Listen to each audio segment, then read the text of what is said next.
I'm going to have with all of you. I'm going to learn from all of you. And yeah, looking forward to a great session. That's about it. Absolutely. Suhasini, tell us conscious leadership. What is it? Decrypt that word for the audience, please. Some of them may already know, but please elaborate. Okay, great. So, today's work environment is significantly different from what it was 5 years ago. So, the goals that we achieved in about 10 years earlier, now we strive to achieve all of them in half its time. So, the context is changing, the environment is changing, the style of leadership is changing, and hence the organizational cultures are changing. Mm-hmm. So, in such a scenario, when we are in a drive to achieve more and more, we are just pushing ourselves too hard. Mm-hmm. Now, on the one side, we get to hear things like, everything is on fire, projects on fire, too much workload, not enough time. Yeah. And on the other side, we have conversations such as mental health, emotional well-being, mindfulness, and all of them are picking up more pace than ever. Mm-hmm. Now, the question is, how long can we keep pushing ourselves and our teams to achieve results? So, definitely not a sustainable option in the long run without significant damage to either ourselves or rubbing people on the wrong side. So, I mean, that's so true. I mean, you push them until they are alive. That's not sustainable for sure. Yeah. Yeah. that's right, till the last ounce of energy in the body. So my work, everything entails around, is there a better, more sustainable way? Can Hmm. approaches like too much workload, everything on fire, Mm-hmm. and the other aspect of mental health, well-being, mindfulness, empathy, foresight, and all of that. Mm-hmm. And this marriage is nothing but what I call as conscious leadership, where you don't have to compromise on your goals, but you just change the way you approach them. And Hmm.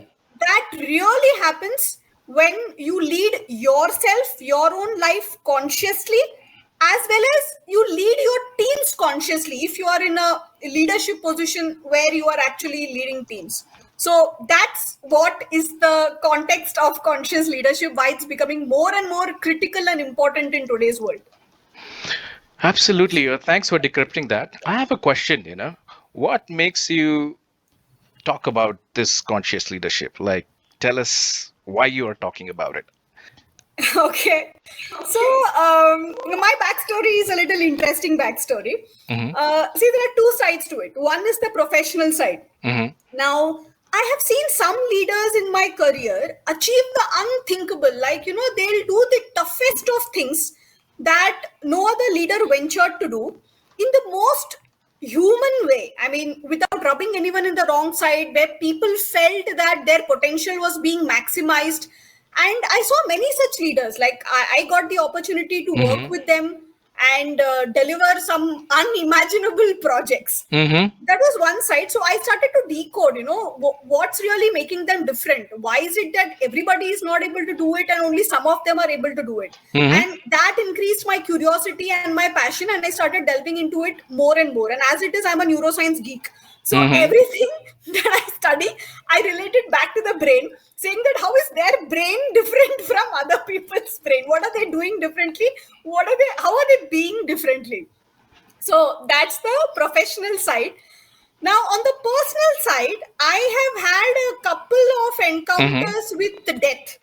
And it happened more than once, it happened more than twice, actually. So, in my own context, these experiences have shaped my character, my resilience, my perseverance. I value life a lot more. I mean, for me, Mm-hmm. it's that proverb of, you have just one life, and whatever you have to do and whatever you have to be, it's just one life for you. Mm-hmm. So I personally value that quote or statement or philosophy. I live my life with that philosophy. So that's how I said that if I'm in a journey to unlock my own potential, when I'm on a transformation journey, and I have seen the Mm-hmm. benefits of it. I mean, it's remarkable. I mean, the kind of things that you accomplish when you are on this journey, you would have even never thought about it earlier. Mm-hmm. if you are just in a monotonous job and just going to office and living in the security of a job, and when you don't think about these questions, you you will not even understand what I'm trying to say. But so this has been my burning fuel, that if I'm able to do this for myself, then why can't I empower the whole world to do it? Why should I live my life in a boundary saying that, okay, I have seen the benefits of it, I will keep it to myself? Why live my life that way? I rather extend the benefits and, take my learnings and philosophies across the whole world. Who's stopping us in this age of technology? Totally agree. And, I like the way you said that I had experience with death more than once. So, happy that you're here talking and sharing. And I think that's what makes you value things more. Also, Absolutely. I have this another unfolding question that who's a conscious leader and how do we identify them? Okay, forget how I identify them. How would I know that I am a conscious leader? And Hmm. how would I know I am not a conscious leader? Yeah. What are the attributes? And tell us that, it's like, am I Iron Man? Can I fly? Can I call Jarvis? That kind of thing. I would like to know, decrypt this whole thing for us, please. Sure, sure. So I'm going to make it as simple as possible. First, let me clarify. I Mm-hmm. believe that everyone is a leader. Mm-hmm. I call everyone a leader because you are leading your own life. That's the larger piece. Mm-hmm. Within that, you have a job, you have a career, you have a profession, or it's a calling. This is the subset of leading your own life. Mm-hmm. So, in the words of a conscious leader, everybody is a leader. If you're born as a human being, you are the architect of your own life. You lead your life the way you create your life. So, you are a leader. Now, I want to make it very simple by taking an example. Mm-hmm. In its most simplistic form, there are three categories of people in the entire universe. Mm-hmm. The first category is basically that set of people who live in a state of misery. Saying that, let me put it this way, the health is not probably supporting them to achieve what they want to achieve in their life. Mm-hmm. Probably emotions are not managed well, or Mm-hmm. probably their thoughts or intelligence is working against them. So that's the Mm-hmm. first category of people. Mm-hmm. The second category of people have decent job. They are Mm-hmm. doing what they are capable of doing. They Mm-hmm. are having decent goals in life, largely for their own well-being, largely for their own family's well-being. But somewhere, there is this cripping or complaining. They continue to do their job because the Mm-hmm. job gives them a security. It's like an insurance of their lifestyle. Mm-hmm. Absolutely. Yeah. And you have all the Monday blues and the TGIFs, all Mm-hmm. that belong to this category. Mm-hmm. And generally, when they work in organizations, their life is driven by goals in an Excel sheet. Mm. This is the number that I have to achieve by the end of the month. These are the tasks that I have to do. And but don't take me wrong, this set of people are extremely hardworking, and Absolutely. they do achieve results. Mm-hmm. And majority of people fall in this category, wherein they are Mm. very hardworking, probably 9 to 9 they work, and very Mm-hmm. hardworking people. Mm-hmm. Now there is a third set of Mm. category of people Okay. who are hugely motivated, not Mm. because of their job. Mm-hmm. These people run on the fuel of their own commitment Mm. because they have a larger vision, they have a larger cause for which they have devoted their life. Okay. And their well-being is not limited to just themselves or their families. They have much larger boundaries. Probably they're thinking about my company, my country, the greater good kind of philosophies. And one distinct thing in this third set is that they don't drive people, they inspire people. Whoa. uh, They Another thing don't is, drive. They yeah, they inspire. don't drive. Okay. We Mm. drive animals generally. Yeah. We drive Okay. horses. Yeah. we, Yeah. we don't. Ideally, we shouldn't be driving human beings. Mm-hmm. And the other distinction is that they empower not just themselves but everyone. So their Mm. scope is much more larger. And so if they're empowering everyone, then they have to make people run on the fuel of their own genius. We have to somehow find ways to unlock their genius so that people get committed to the larger cause, and easily there is a buy-in. You don't have to, keep running around them saying, do this, do this, do this. So people do it on their own, as a result of which generally these leaders achieve the unthinkable. I mean, you would be thinking, oh, this goal is such unimaginable, and then these people will just go out, do the toughest of things in the most human way and come back. Big Got it. thinkers, superb execution, and one more thing that differentiates this set is they have a much developed sense of instinct, foresight of what will work and what will not work. Now, the question is, can this be developed? The answer is definitely yes. Okay. And that's the third category which we are talking about, the conscious leader category, the conscious leadership category. Now, there might be an overlap between the second and the third category. Okay. But, conscious leadership is all about being in the third category and staying there.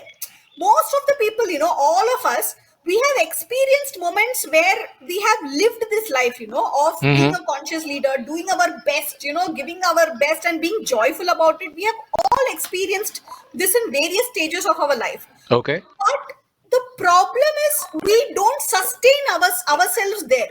And, like a dog's tail, we come back to the second category. So that's how a conscious leader looks like. I've drawn a character sketch of a conscious leader for you. Absolutely. No, I am very curious, how do we stick? So, okay, why should I become a conscious leader? Of course, you called it out, some of the pointers that these guys are inspiring people. They are fueling on their genius, unlocking people, getting the results. So this can be developed is one takeaway what I have. So you are saying this can be developed. Yeah. And if not continued, you fall back in the second category. So my question is, what do I need to do to be in this category? So help me understand that. What am I supposed to do on a daily basis, weekly basis, quarterly basis? Is there some kind of framework I can follow, or it's still the paths are not clear? I mean, give me a GPS coordinate so that we can go there. Yeah. You use the right word. Actually, I call this the GPS of leadership. That's exactly what I call it. It's like when we are traveling, we just want to open the Google map and just allow the Google map to tell us where we have to go, right? Yeah. This is exactly what I call this framework. I do have a framework, and we actually took a lot of time to decode the anatomy of the leaders in the third category, studied so many people, studied class leaders, leaders who fall in this category, and what we came out is exactly 4 main pillars. Okay. And everything, all the small actions, everything are built around these 4 main pillars. So I'm going to go through each pillar one by one to make it as simple as for everyone.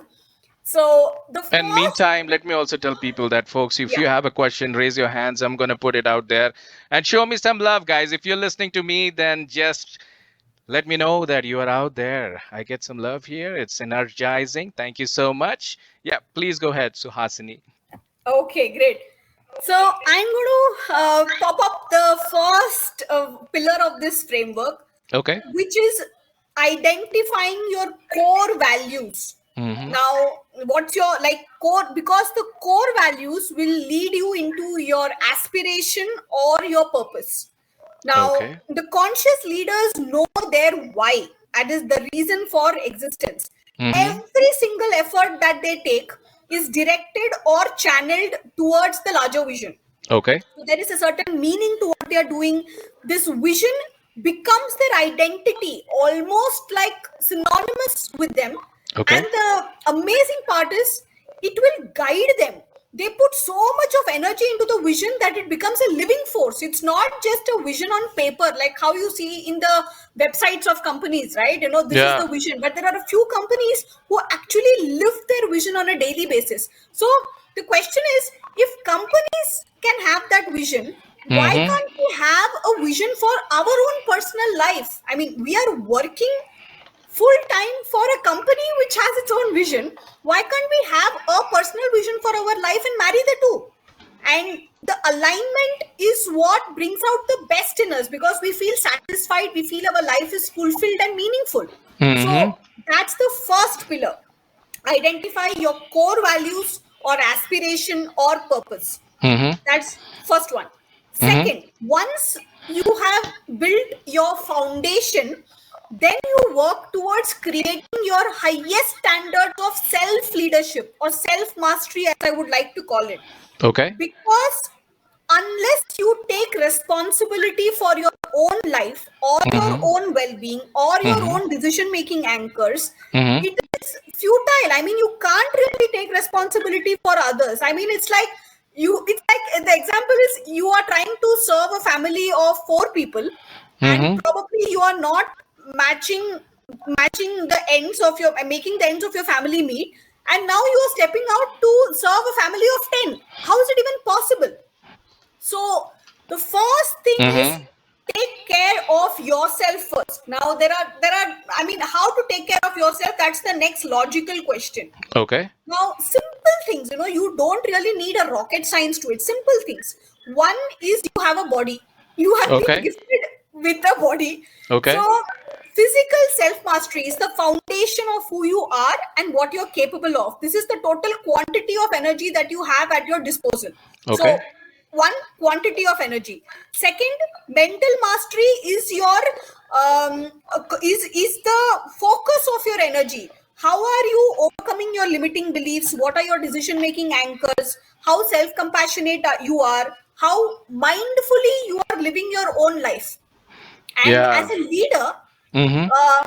this will impact how you look at yourself and you look at others. So, for example, if you look at yourself as a resource, that I Mm-hmm. have to, extract so much energy out of me to give to the organization, then you will also look at others as a resource. Hmm. But if you look at yourself as potential, then you will try and see, okay, what can I do to unlock my own genius? And the moment you change your perspective towards yourself, that's when you will change the perspective of looking at others. Hmm. So that's the second part in self mastery, which is mental mastery. Third is emotions. This is the quality of your energy. How well do you regulate your emotions? How agile you are with your emotions? Now, this is very important in today's world, because Okay. see, you have a lot of stressful situations, right? Some situations really look beyond your control, but how do you manage them is what makes all the difference between a conscious leader and a leader who is not so conscious. So that's your third element of self mastery. Fourth element of self mastery is your energy, Mm-hmm. your vitality. This will impact your leadership presence, Okay. your availability as a leader. How available are you for your teams? How do Mm-hmm. you strategically increase your own energy boosters? How do you strategically minimize your energy drainers? See, all of us have only so much time in a day. Now, 7 hours of sleeping, 2 hours of personal hygiene, 2 hours of traveling. What you have left is half of your life. It's Yeah. only 12 hours in a day. Right. Now, that 12 hours, if you don't manage your energy in a way where you can invest in your highest priorities, Okay. then you are not living your best life. I have to interrupt you here and then ask you questions. How do I boost my energy and how do I stay away from energy drainers? If you can, talk about it with an example. So, like a real. So, for example, if if a conflict drains my energy out, logically, what I need to do is either equip myself to deal with conflicts better if I have control over it, Okay. or if I can choose to stay out of it. Okay. These are the only two things that you can do, right? Either you be there, you equip yourself to deal with the situation, and you change the situation, whatever is there in your control. Uh huh. And if the situation is beyond your control and influence, Okay. then you choose to stay out of the situation. No point in being in the situation, allowing the situation to drain yourself out and not being able to do anything about it. It's a helpless situation to be in. So just So walk either you out can or navigate it stay or away. minimize it. Okay. Oh, I see what you're saying. Okay, navigate it. Got it. So if you have a complex situation where you have identified that a set of folks are reaching to you at workplace and they're going to drain your full energy on a Friday, so just stay away from them. Is that what you're saying? Yeah, if Okay. you can do that. If you can All do right, that, guys. So please do stay so. away from those energy drainers and identify them. But we don't have to be rude to them, I think. Yeah, we don't have to be indifferent towards them either. And that's a good word. Indifferent. We don't have to be indifferent. Okay. Nice. Thank you Yeah, for sharing you that. just make your own conscious choice of Yeah. choosing to be with the people who motivate you, who inspire you, and you make a conscious choice to stay away from folks who drain your energy. That's about it. And you also spoke about the self-limiting belief. That also, Yeah. if you can share some examples, that will be good to comprehend and then understand how I can. What is a self-limiting belief first? Oh, so And this give me some is my examples. favorite. Like I cannot fly in the sky. That's a self-limiting belief, or I think that's a fact. Yeah. So what do you Okay. mean? Yeah. See, there are certain things in our life where we feel chained. Hmm. So what I mean by chained is, it's a type of a fixed mindset where I say that, I can't do it. Okay. But the moment you add one more word from the dictionary to it, it becomes very powerful. And the word is yet. It says, I can't do it yet. It's a very simple thing. And the power of this word yet is whatever you have not been able to do today, tomorrow you can make a conscious choice to try doing it once again and giving it your 100%. So that's an example of growth mindset. Hmm. But if you carry this limiting belief on your shoulders every single day, the weight of that burden is just going to sag you down. Okay. And you are not going to be able to achieve what you intended to achieve in the first place. I see. So I So cannot do it yet. I I cannot do cannot it do it yet. Yeah, I yet. cannot do it yet. Okay, but I'm gonna fly in the sky for sure. So, but I cannot do it yet. Okay, Catch a plane, fly in the sky. It's just a metaphor, right? It's a way to see absolutely. the If you situation. have just said yes to the impossible, then you just feel a little bit energized as well. So yesterday I was talking to Chitra, and then she mentioned that fear paralyzes and action Action energizes energizes. you. Yeah, yeah. So Absolutely. here I I'm was. getting something like, you cannot do it yet. So most of the times it just came in my mind. Some of times we want to request for leaves, and we Huh. know that Diwali is around the corner. Everybody is going to ask for leave, and I cannot ask for leave yet. So yeah, Yes. it is helping me out. So I'm going to be more prepared, and I should have planned ahead, but I did not. So I have to figure out something. Well, thank you so Yeah. much. We just digressed a little bit, but I think it was refreshing. So, what Absolutely. else is there for this conscious leader? Give me some examples. What in your recent past, some Huh. real life stories you have helped someone and he has followed this framework and he has Hmm. benefited. You know what? There are a lot of books, there are a lot of videos, there are a lot of memes, and LinkedIn is full, Facebook, Instagram are no less. So, give us some real life, real stories which helps us get more confidence in this framework and then we pull it. Absolutely. Okay. So, see, I recommend only one book to read. If at all, if you have the time to read only one book. So, for Prashant, I will recommend please read the book named Prashant Singh, Okay. which means Okay.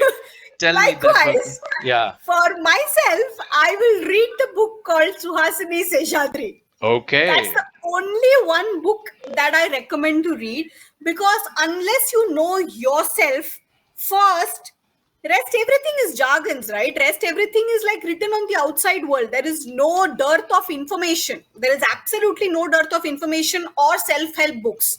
Hmm. But what matters to you, only you know, right? Yep, What triggers you absolutely. into stress, only you know. Probably what triggers a Prashant into stress does not trigger a Suhasini into stress, and likewise, or Yeah. vice versa. So, Yeah. the first thing is you have to read your own book well You have in terms to of read your. your own book well. I'm going to echo this couple of times. So, what you're saying that you should not be a mystery to your own self. Absolutely Decrypt worded it just yourself. right. Decrypt yourself. Don't be a mystery to your own self. Read yourself. So, how do we read ourselves? Like, look ourselves in the mirror, record ourselves. Like, give me some actionable, which is easy to do. Okay, I'm going to give you 4 things that you can start doing immediately from tomorrow. Okay. One is check the strength of your intention. Whatever you intend to achieve in life, check the strength of your intention. Just take a rating scale 1 to 10 and see how well you score. What is the strength of your intention? That's the first one. If you have an intention in the place, in the first Yeah. step. Okay. First is have an intention. Okay. Second is check the strength of your intention. Mm-hmm. Ensure that it's unwavering support for that intention or vision or aspiration, whatever you want to call it.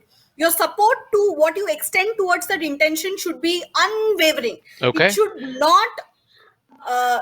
should not shake whenever tough situations come or difficult situations come. You should not say, oh, this is not possible, let me just move on to another intention. So that is something that you can start doing from tomorrow. Okay. Second thing that you can do from tomorrow is get involved with the process or the journey and increase your process orientation. Right now, what the problem that the whole world is actually facing is all of us have attached ourselves to the goal or the result. So the thing is, if you attach yourself too much to the goal, Okay. then the thing is you have only two eyes. Now, one eye is on the goal and the other eye is on the effort or the process. So instead, put both the eyes on the process. That will take you a little more further on what part of the goal you achieve. Got it. So that's the second one. Third is start looking at yourself as a potential, true potential, not a resource. And the reason why I say this is going to have a huge impact on how you look at others. Because the moment you start believing yourself as potential, then you can do anything, right? Only thing is you have to have that learning mindset and you have to channelize all your efforts towards that. All right. So shift from HR to HP. So that's what I say. Shift from human resource to human potential. Oh my God. HR to HP. HR to HP. Yep, got it. So human resource to human potential. Got it.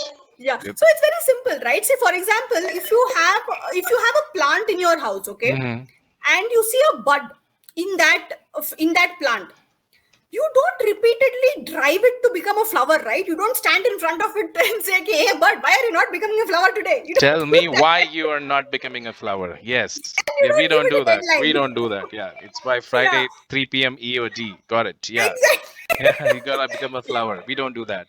Yeah. You don't do that. You just do the right things, right? You give the right combination of sunlight. You give the right combination of earth, that's mud. You give the right amount of water, and you allow it to flower.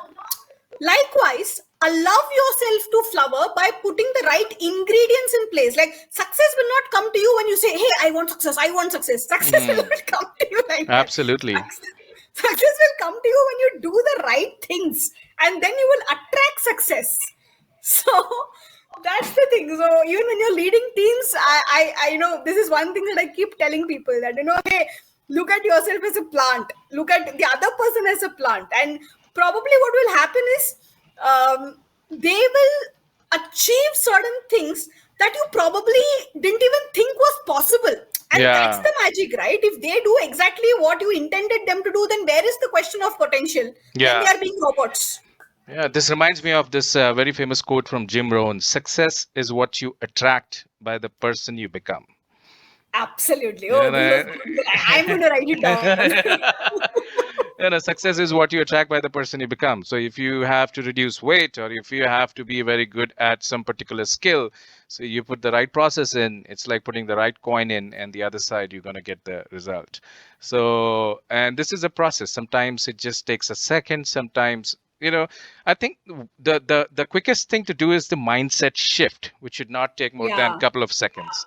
The longest thing, it is the effort duration, and that can be a week, month, quarter, depending on where are you climbing. Are you climbing some first to 10 floors by stairs, or if you're climbing the Himalayas, or if you're doing something else? So that's the thing. But mindset shift it can happen in minutes, and that's the framework what comes handy, and that's deep. So Yeah, yeah, one metaphor comes to my mind. sure. Suppose you are walking uphill, Hmm. with a lot of load on your back. Uh-huh. Okay, you have a lot of load. Now, if you don't have that right mindset, it will be like you're carrying wet cotton over your back on Yeah. an upward trajectory. That Yeah. will how the wrong mindset will do to you. But if you go with the right mindset, Mhm. then even though you are moving in an upward trajectory, you will still enjoy the process. You will still give it your best. At least it will not be like carrying the load of wet cotton. Hmm. You will at least carry dry cotton, and you will still give it your best. Yeah. You still give it your best because you're not carrying the wet cotton. Got it. Yeah. And did you mention the fourth part of the four things? First is that strength of your intention. Second is Yeah, getting involved with the process of the journey. yeah, The goal and the result. You have two eyes. One is on the effort and one is on the goal. So the thing is that put both the eyes on the process. And the third is that's like right. start looking at yourself as true potential and not a resource. This is how you look at others, and the HR to HP, which is simple, but yeah, I also believe, so Hasini, that whatever is easy to do is also easy not to do because it's just a mind Yeah, shift, right? So until unless you get aware about it, then yeah. So guys, HR to HP, human resource to human potential. Give me some reaction to this one. All right, thank you so much. Now, what else? I missed on the fourth one. Is like success is what you attract. Is I think you were mentioning, and I interrupted you with this Jim Rohn's thing. But the fourth point.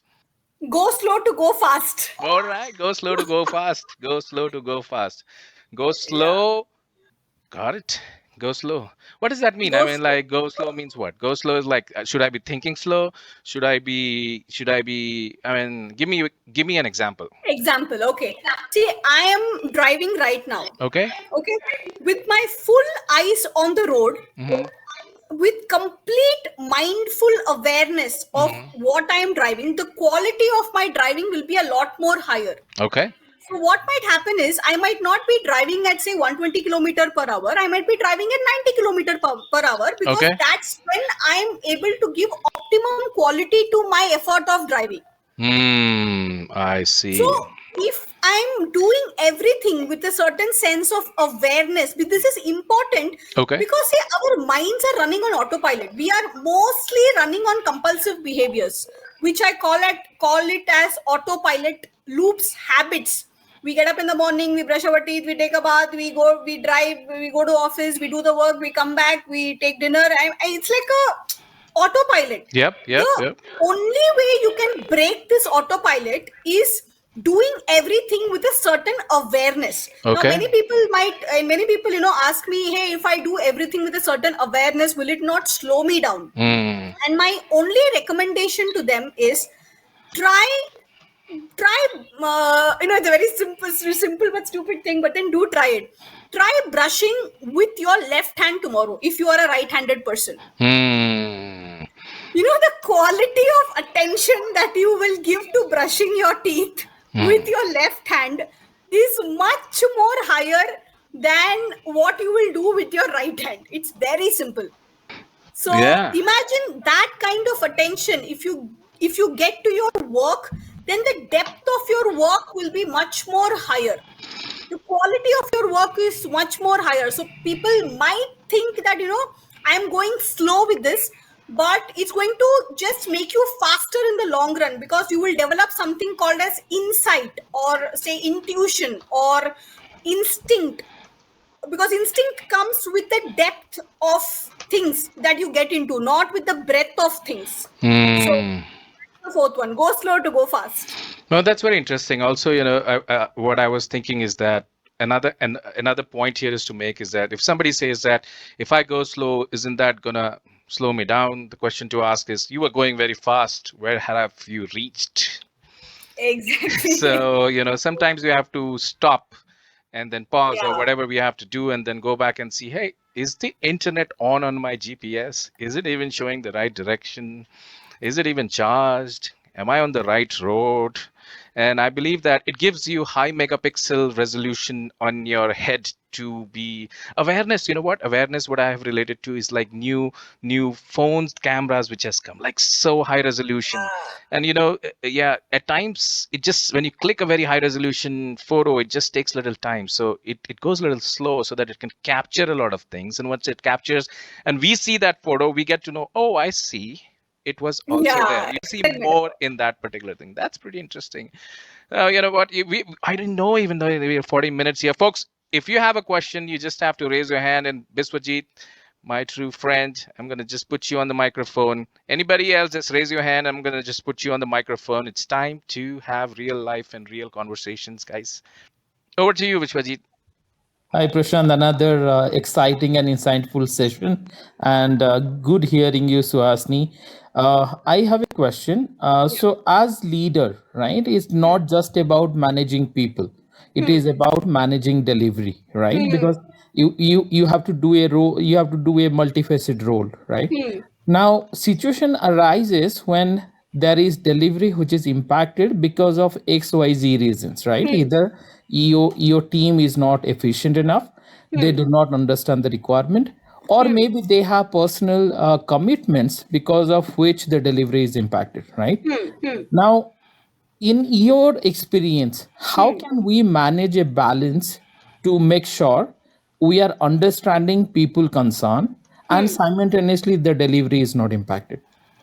Okay, thank you so much for this question, Biswajit. I mean, I think everybody will be wanting to ask this question. So, there is only one way to get it right. And I can say this with so much confidence because, frankly, I have seen this with the best of the leaders. Mm-hmm. The only way to get it right is through coaching.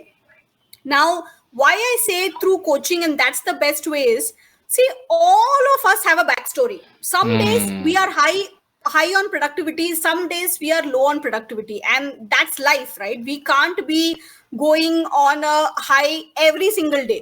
It is like the heart rate. Some days will be the peak, some days we will be plateaued, some days we will be on our low, and it's like just like how the heartbeat goes. Now, Mm. the thing is, when you don't have time to coach the person for the delivery, at that time you can be instructive or directive. That's okay, because you don't really have the time. But the question is, you can't keep doing this every single time, right? You can't keep Mm. running behind that person, giving him instructions. Giving him instructions is not something that you are paid for. You are paid for doing your job, managing your deliverables. You have to figure out a way in which you can empower that person so that he is able to crack that deliverable in the most efficient way. So after the project result is achieved, after you have directed him, given him the right instructions, then take out a few moments for coaching that person. Coaching is basically shifting from a tell mode to ask mode. That's the Mm. primary definition of coaching. Hey, what do you think could you would have what do you think stopped you from doing better? Mm. What do you think you felt regarding your own contribution in the project? How do you feel about your contribution?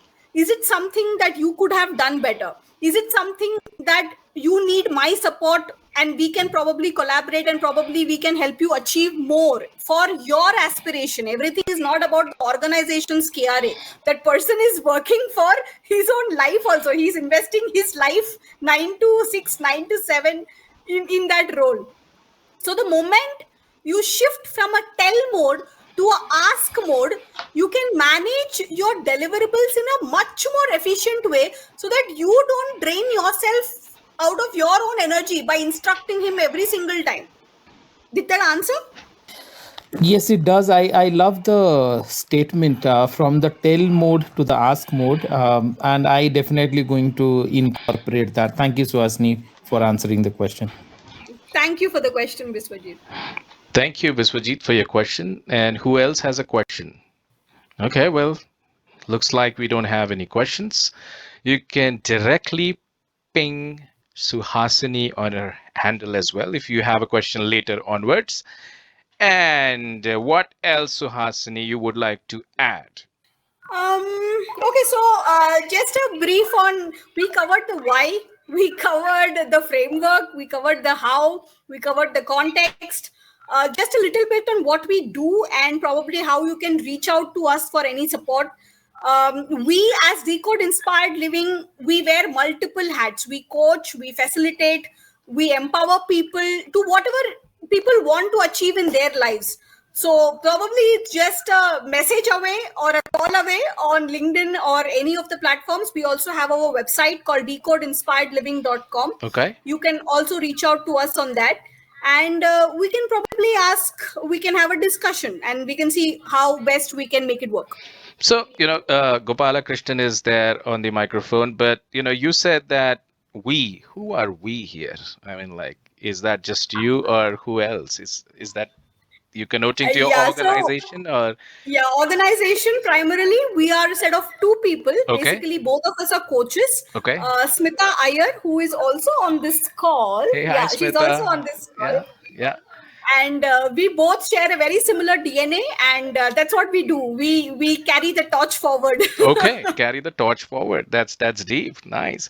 All right. So Gopala Krishnan, 321, you can unmute and ask your question on the application. Yep.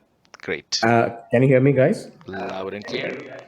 Yeah. Hi. Hi, Suhasini. So I have a question. So how do you develop a concise leadership? So I come from a hardcore sales background, and it's easy to say that you be empathetic, or you have an assertive communication, or practice active listening. Because here, when I come from a hardcore, I represent a travel and tourism sector.